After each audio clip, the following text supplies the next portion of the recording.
Congress party కావచ్చు, మహిళా సంఘాల నుంచి తీవ్రమైన వ్యతిరేకత వచ్చిన మాట నిజం.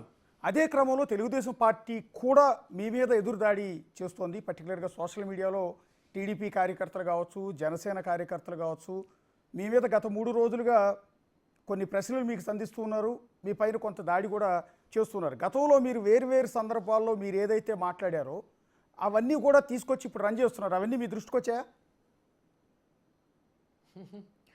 మొన్న మీరు ప్లే చేసినప్పుడు చూసాను అనుకుంటా, మీదో వేరే ఛానల్లోనో అతను చేసిన తప్పుకి సారీ చెప్పకుండా, చేసిన తప్పుకి నోరు మూసుకొని ఉండకుండా మళ్ళీ తన పేజ్లో నావి డాన్స్లు కానీ, నేను పాడిన పాటలు కానీ, లేదా అసెంబ్లీలో జరిగిన ఇన్సిడెంట్స్ కానీ అన్నీ చిన్న బిట్లు కట్ చేసి యాడ్ చేసి దాన్ని పోస్ట్ చేశాడు. అంటే ఏం చెప్పాలనుకుంటున్నాడో నాకు అర్థం కావట్లా. దానికి కూడా నేను ఒక క్లారిటీ ఇవ్వాలనుకుంటున్నా. ఆయన చూపించిన దాంట్లో శేఖర్ మాస్టర్ గారు నేను చిరంజీవి గారి 150వ సినిమాకి డాన్స్ వేసిన వీడియో వేశాడు. అదే శేఖర్ మాస్టర్ గారు డాన్స్ మాస్టర్గా 150వ సినిమాలో చిరంజీవి గారి కాజోల్కి సేమ్ మూమెంట్ కంపోజ్ చేసి చేయటం జరిగింది. స్క్రీన్లో చిరంజీవి గారు, కాజోల్ గారు కూడా చేశారు. మరి నేను శేఖర్ గారు డాన్స్ వేసినప్పుడు అది బూత్ అయితే, చిరంజీవి గారు కాజోల్ చేసింది కూడా బూతే కదా. మరి వాళ్ళు చేస్తే అది సినిమా, మేము ఈవెంట్లో చేస్తే అది బూత్ ఎలా అవుతుంది? నాకు చెప్పాల్సిన అవసరం ఉంది. రెండవది, నా 3వ సినిమా సీతారత్నం గారి అబ్బాయి, అది సూపర్ డూపర్ హిట్. ఆ సినిమాలో ఒక సూపర్ హిట్ సాంగ్ని ఒక ఈవెంట్లో పాడమంటే, ఒక ఈవెంట్లో నా హిట్ సినిమా నా మొగుడే బ్రహ్మచారి నేనేమో కన్యాకుమారి అని హిట్ సాంగ్ నేను పాడితే అది బూత్ అంట. మరి ఆ సినిమాలో పెట్టినప్పుడు సెన్సార్ వాళ్ళు ఏం చేస్తూ ఉంటారు? రిలీజ్ అయినప్పుడు ప్రజలు దాన్ని ఎట్లా సూపర్ హిట్ చేశారో చెప్పాల్సిన అవసరం ఉంది. ఇంకొకటి, అసెంబ్లీలో అప్పుడు ఏదైతే తెలుగుదేశం పార్టీ నన్ను బ్యాడ్ చేయాలని కట్టింగ్లు చేసి పెట్టిందో అవన్నీ వేస్తున్నారు. సో దీన్ని బట్టే మీకు తెలుస్తుంది అతను చేసింది తప్పు అని అతనికి తెలిసింది. రాష్ట్రం అంతా తన పేరు భ్రష్టు పట్టిపోయిందని భానుప్రకాష్కి తెలిసింది. సో దాని నుంచి తప్పించుకోవడానికి ఆవిడ ఇలా ఆవిడ ఎలాగ తర్వాత ముందు నువ్వు ఎలా మాట్లాడతావు, ఒక మహిళ గురించి, ఒక గృహిణి గురించి, ఒక ఎక్స్ మినిస్టర్ గురించి, ఒక ప్రముఖ హీరోయిన్ గురించి ఎలా నువ్వు అంత చీప్గా మాట్లాడతావు? దానికి సమాధానం చెప్పు. దాని మీద పోలీసులు కేసు ఫైల్ చేసి అతన్ని రిమాండ్ పంపించాలి. ఎందుకంటే ఈరోజు వైఎస్ఆర్సీపీలో నుంచి తెలుగుదేశం పార్టీకి వెళ్ళారు కాబట్టి ప్రశాంత్ గారి మీద అంత ప్రేమ ఒలకించి రాష్ట్రం అంతా ఏదో డిస్కషన్లు పెట్టి ఇష్యూ అయిపోయినట్టు కేసులు పెట్టి లోపలేశారు కదా. మరి ఇప్పుడు ఎందుకు చేయట్లేదు? మీ పార్టీలో ఉంటేనే మహిళలు, పక్క పార్టీలో ఉంటే మహిళలు కాదా? మీ పార్టీలో ఉంటేనే మంచోళ్ళు, పక్క పార్టీలో ఉంటే మంచోళ్ళు కాదా? మీతో కలిసి ఉంటే మోడీ గారు దేవుడు, లేకపోతే పిల్లాన్ని చూసుకోవడం చేత కాదు, తల్లిని చూసుకోవడం చేత కాదని మాట్లాడే వ్యక్తులు. మీతో బాగుంటే పవన్ కళ్యాణ్ పవర్ స్టారు, మీతో బాగలేని రోజు అతని గురించి ఎంత నీచంగా ఆంధ్రజ్యోతిలో, ఈనాడులో, టీవీ5లో మీరు ప్రచారాలు చేశారో పవన్ కళ్యాణే సొంతంగా ట్వీట్ చేసి ఏడ్చాడు, మా అమ్మని తిట్టారు, నన్ను తిట్టారు అని చెప్పి. సో వేరే పార్టీలో ఉంటే వాళ్ళని తిడతారు, వాళ్ళ క్యారెక్టర్ గురించి నీచంగా మాట్లాడతారు. మీ పార్టీకి వచ్చే ముందుకి మంచోళ్ళు. 10 ఏళ్ళు మీ పార్టీలో ఉన్నప్పుడు తెలీదా నేను మంచిదాన్నో చెడ్డదాన్నో? మరి చెడ్డదాన్ని అన్నప్పుడు 10 ఏళ్ళు ఎందుకు పెట్టుకున్నారు మీ పార్టీలో? మహిళా అధ్యక్షురాలు పదవి ఎందుకు ఇచ్చారు? 2 సార్లు ఎమ్మెల్యే సీట్ ఎందుకు ఇచ్చారు?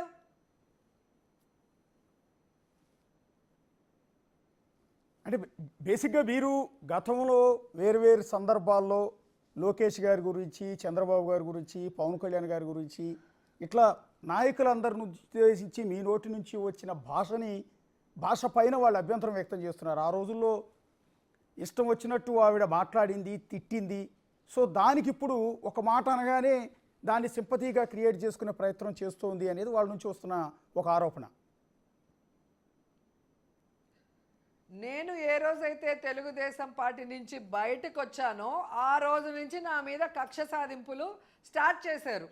ఫస్ట్ ఐరన్ లెగ్, ఆవిడ వెళ్ళటం వల్లే రాజశేఖర రెడ్డి గారు చనిపోయారు, ఆవిడ వెళ్ళటం వల్లే జగన్మోహన్ రెడ్డి గారు జైలుకి పోయారు, ఆవిడ వెళ్ళటం వల్లే ఆయన సీఎం అవ్వడు అని ఎన్నో చెప్పారు.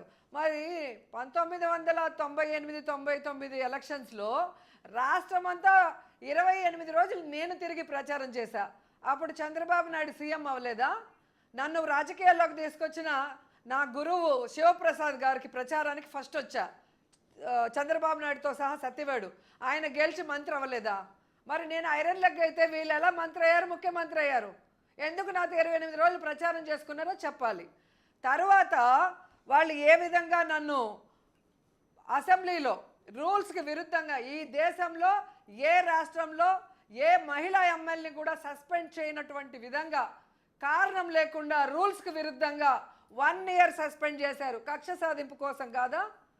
ఆ తర్వాత మహిళా పార్లమెంట్కి రమ్మని నగిరికి ఇన్విటేషన్ ఇచ్చి, హైదరాబాద్కి ఇన్విటేషన్ ఇస్తే, నేను విజయవాడలో దిగినాక నా గన్మ్యాన్ని కూడా కస్టడీలోకి తీసుకొని నన్ను ఆ యొక్క ఏరోడ్రామ్లో వెనక నుంచి తీసుకెళ్ళి నన్ను చంపాలన్న ప్రయత్నం ఎందుకు చేశారు? నన్ను ఎందుకు పిలిచారు? వచ్చిన తర్వాత నన్ను ఎందుకు చంపాలని చూశారు? ఇవన్నీ కక్ష సాధింపు కాదా?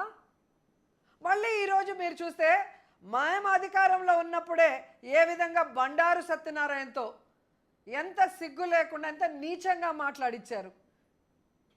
మరి మీ పార్టీ నుంచి ఎందుకు సస్పెండ్ చేయలేదు బండారు సత్యనారాయణని?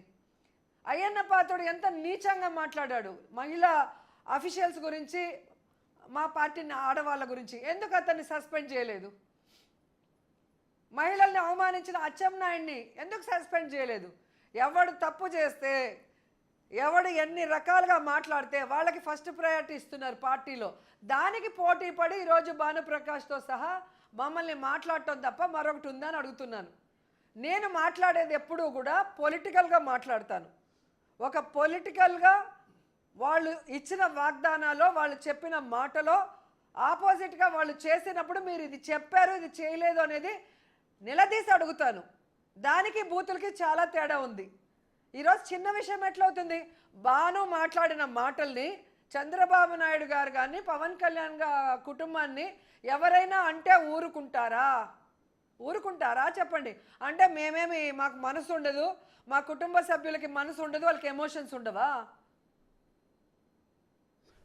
ఒక్కసారి మీరు గతంలో మాట్లాడిన మీకు జరుగుతాయంటే కేసులు పెడతారు, రిమాండ్కి పంపిస్తారు. మమ్మల్ని తిడితే మాత్రం కేసు ఫైల్ చేయరు, రిమాండ్కి పంపించారు. ఇదేం న్యాయం? ఒక్కసారి రోజా గారు, మీరు గతంలో మాట్లాడిన కొన్ని వీడియోల్ని టీడీపీ సర్క్యులేట్ చేస్తుంది, సోషల్ మీడియాలో పోస్ట్ చేస్తున్నారని చెప్పాను. ఒక వీడియో ప్లే చేస్తాను సార్. అవి కాదు వాళ్ళ, ఒక్కసారి ప్లే చేయండి. చేసుకోండి. మంది, కొన్ని కోట్ల మంది ఉన్నారు. ఎవడో పిల్ల పిత్రేగాడు, పెద్ద పిత్రేగాడు. హెరిటేజ్ ఐస్ క్రీమ్తో నోరు నిండిపోయిందా? నీ నోట్లో ఏమన్నా హెరిటేజ్ ఐస్ క్రీమ్ పెట్టుకొని ఉన్నావా అని అడుగుతున్నా. పచ్చకామెరలోడికి లోకమంతా పచ్చగా ఉంటుందని సామెత ఉంది. ఆ రకం అయిపోయింది లోకేష్కి. ఎందుకంటే వాళ్ళ నాన్న ముఖ్యమంత్రిగా ఉన్నప్పుడు వాళ్ళ నాన్న సంతకాలు చేస్తే వీడు సూట్ కేసులు కలెక్ట్ చేసి వాడి పెళ్ళానికి ఇస్తే అది లెక్క పెట్టేసి వాళ్ళ అమ్మకి ఇస్తే వాళ్ళ అమ్మ ఎత్తుకపోయి హెరిటేజ్లో పెడుతుంది. పిల్ల పిత్రేగాడు, వార్డు మెంబర్కి ఎక్కువ, ఎమ్మెల్యేకి తక్కువ లోకేష్ గాడు. వీడు ప్రతి కాన్స్టిట్యున్సీకి వెళ్ళి ప్రతి ఒక్కరిని కూడా ఏ విధంగా రెచ్చగొట్టే విధంగా మాట్లాడుతున్నాడు ఎమ్మెల్యేలని, మంత్రుల్ని. అంటే వీడు న్యూస్లో ఉండటం కోసం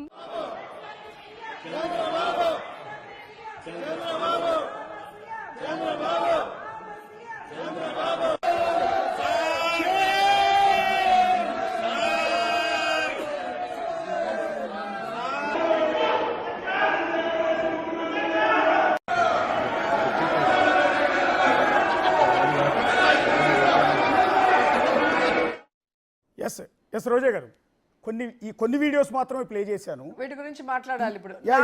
ఇందులో మీకేమన్నా ప్లే చేసుకో, నాకు ఇబ్బంది లేదు. ఎన్నైనా ప్లే చేసుకో. ఇప్పుడు 4 ప్లే చేశారు, 4 విషయాల గురించి మాట్లాడదాం. ఓకేనా?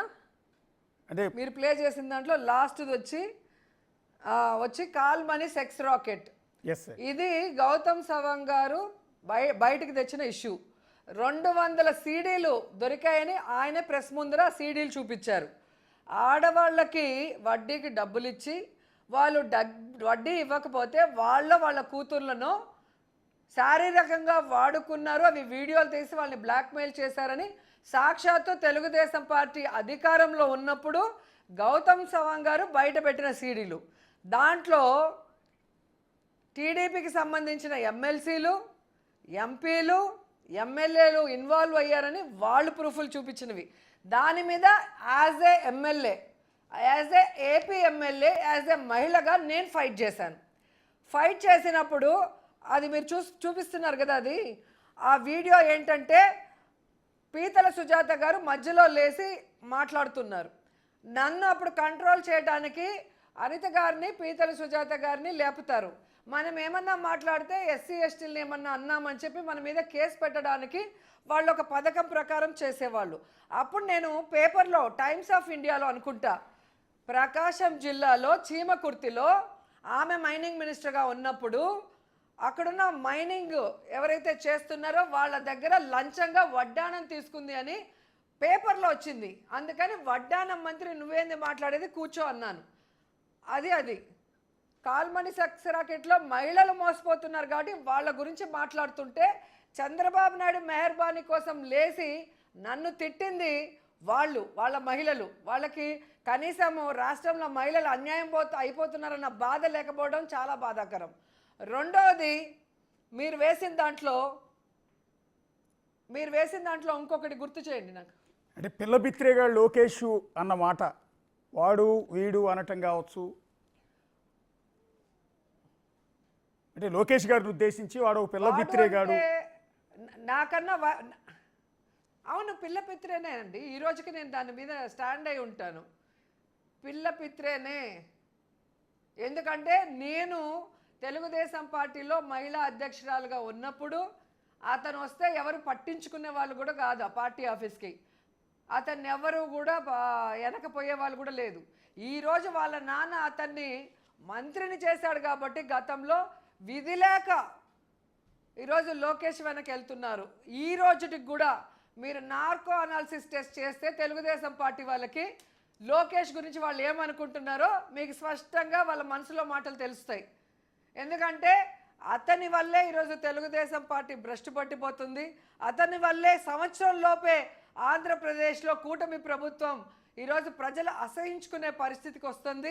ఎందుకంటే ప్రజలకు చెప్పినవి ఏమీ చేయకుండా రెడ్ బుక్ రాజ్యాంగం అంటూ ఈరోజు తప్పుడు కేసులు పెట్టి ప్రజల్ని లోపలేయటమే కాకుండా, వైఎస్ఆర్సీపీ నాయకుల్ని లోపలేయటమే కాకుండా ప్రజల జీవితాలతో చలమగాటు ఆడుతున్నాడు.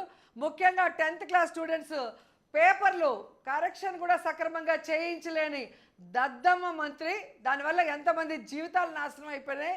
అలాగే బాత్రూముల్లో కెమెరాలు పెడితే ఆడపిల్లలు ఏడుస్తూ ధర్నాలు చేస్తే వాళ్ళని కొట్టి ఇండ్లకు పంపించి ఆ కేసు క్లోజ్ చేయించిన దద్దమ్మ మంత్రి అనేది అందరికీ తెలుసు.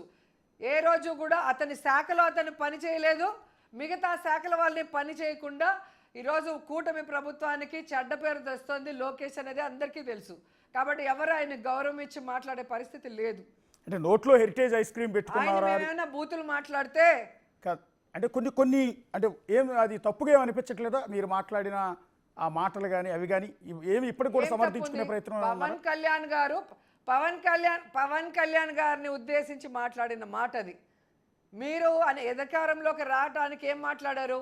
మహిళలకి ఒక కష్టం అంటే నేను వస్తా, వాళ్ళకి ఎవరన్నా అన్యాయం చేస్తే వాళ్ళ తాట తీస్తా, వాళ్ళని ప్రాణాలు తీసే చట్టాలు తీస్తా, ఏదేదో చెప్పాడు. మరి ఎందుకు సైలెంట్గా ఉన్నావు?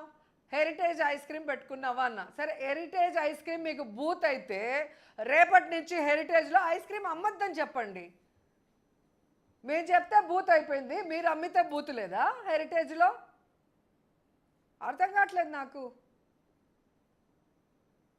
Yes sir. అంటే ఇప్పుడు వాళ్ళు రన్ చేస్తున్న వీడియోలో మీరు మాట్లాడిన దాంట్లో ఏం తప్పు లేదని అనుకుంటున్నారు ఇప్పుడు?